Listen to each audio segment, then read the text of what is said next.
मैनपुरी के करहल क्षेत्र के ग्राम पंचायत बूरामई के मजरा तुरकार से होकर गुजर रही आवगंगा नदी की खुदाई को देखते हुए संवेदना फाउंडेशन के संस्थापक इंजीनियर धर्मी सिंह राय ने अपनी टीम के साथ किया दौरा और नदी खुदने पर प्रधान गीता देवी क्षेत्रीय लोगों को दी बधाई। इंजीनियर धर्मी सिंह राही का क्षेत्रीय लोगों ने फूल मालाओं से एवं पटका और पगड़ी पहनाकर स्वागत सत्कार भी किया। बताते चले 45 वर्ष से विलुप्त हुई आवगंगा नदी का अस्तित्व वापस लाने के लिए संवेदना फाउंडेशन के संस्थापक इंजीनियर धर्मी सिंह राय ने अपना अभियान चलाया। आवगंगा नदी को खुदाई के बाद देखने पहुंचे संवेदना फाउंडेशन के संस्थापक इंजीनियर धर्मी सिंह राय ने बताया कि वे काफ़ी लंबे समय से प्रयासरत थे। उन्होंने बताया ये एरिया डार्क जोन में पानी के अभाव को देखते हुए घोषित कर दिया गया था। अब नदी की खुदाई को देखते हुए अब किसान खुशहाल होगा और जल स्तर भी ऊपर आएगा, जिससे कोई समस्या नहीं होगी। उन्होंने प्रशासन के साथ साथ प्रधान गीता देवी एवं ग्रामीणों को भी बधाई एवं शुभकामनाएं देते। इस मौके पर शैलेंद्र यादव, नेता उमेश यादव, बंटी यादव उर्फ ध्रुव यादव भी मौजूद रहे। करहल से रोहित मोहित की रिपोर्ट। धर्मवीर सिंह राय जी के प्रयास से आवगंगा नदी का कार्य पूरा हुआ है और क्षेत्र के सभी लोगों को, राय साहब को, प्रशासन को, सभी लोगों को हम बहुत बहुत धन्यवाद देते हैं जो हमारे क्षेत्र में आवगंगा नदी का कार्य पूरा हो चुका है। और हम आशा करते हैं कि इसी प्रकार के आप लोग अन्य कार्यों के लिए आगे तत्पर रहें। चला हम लोगों का पद यात्रा के बाद इसका जो आवगंगा की खुदाई हुई है, ये नौजवानों ने, बुजुर्गों ने हमारे इस आंदोलन में और हमारी पद यात्रा में जो मेरा सहयोग किया है, इसलिए मैं नौजवानों का स्वागत करने आए, बुजुर्गों का सम्मान करने आए और मैं सभी का आभार और धन्यवाद व्यक्त करते हैं जो हमारे आंदोलन में साथ रहे।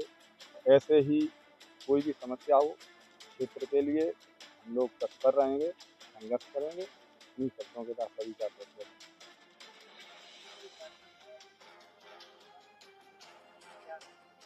जी, ये एक्चुअली क्या है, ये गांव थोरिका में और हम लोग पहले शुरू भरेवरा से इसकी जो मांग उठाई थी आवगंगा नदी, और बड़े परिश्रम के बाद ये जो दिन मिला है और इन लोगों का, हम लोगों के पद यात्रा में भी और वैसे भी योगदान रहा है। उन बुजुर्गों का और जो युवा साथी थे उनको आज यहाँ सम्मानित किया और उस नदी पर हम लोग गए हैं जो पहले जो 45 साल से विलुप्त पड़ी थी और उसको आज हम लोग जो है अस्तित्व में देख पा रहे हैं। ये सब इन बुजुर्गों का, युवा साथियों का एक सबसे बड़ा योगदान है। और करहल क्षेत्र के लिए और बरनाहाल क्षेत्र के लिए जहाँ पानी का जल संकट सबसे बड़ा जल संकट है, डार्क जोन घोषित कर दिया गया था, तो हम लोगों ने फिर ये संवेदना फाउंडेशन और पूरे शैलेंद्र जी, शैलेंद्र किसान और ये अजीत और ये उमेश, ये सभी लोगों का यहाँ हम लोगों ने मन बनाया। तो यह जनता की मांग पर हमने ये आंदोलन शुरू किया था और आज ये आंदोलन सफल हुआ है।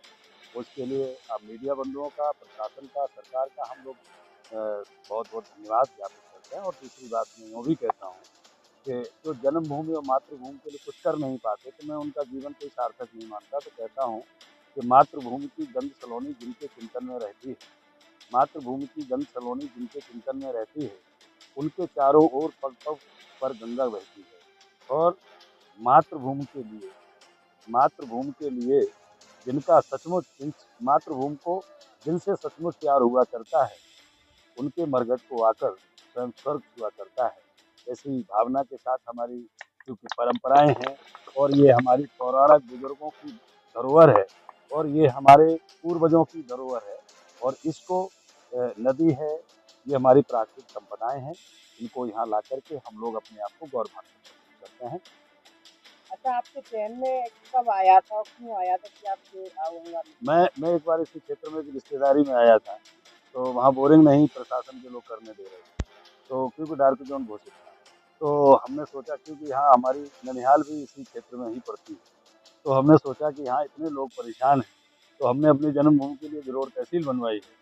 तो हमने की माँ की जन्मभूमि है, उसके लिए एक नदी था और इस नदी का बड़ा विस्तृत इतिहास भी है, क्योंकि यहाँ भिंडी ऋषि का ये तपोभूमि है और यहाँ ये पहले छोटी सी नदी हुआ करती थी और श्रृंगी ऋषि फर्रुखाबाद में थे। और उनका जो है उन्होंने उनकी मित्रता थी, उन्होंने यहाँ बुलाया तो बोले कि हम गंगा के बीच में रहते हैं। श्रृंगी ऋषि ने कहा था कि हम गंगा पे रहते हैं और तुम एक नदी किनारे रहते हो।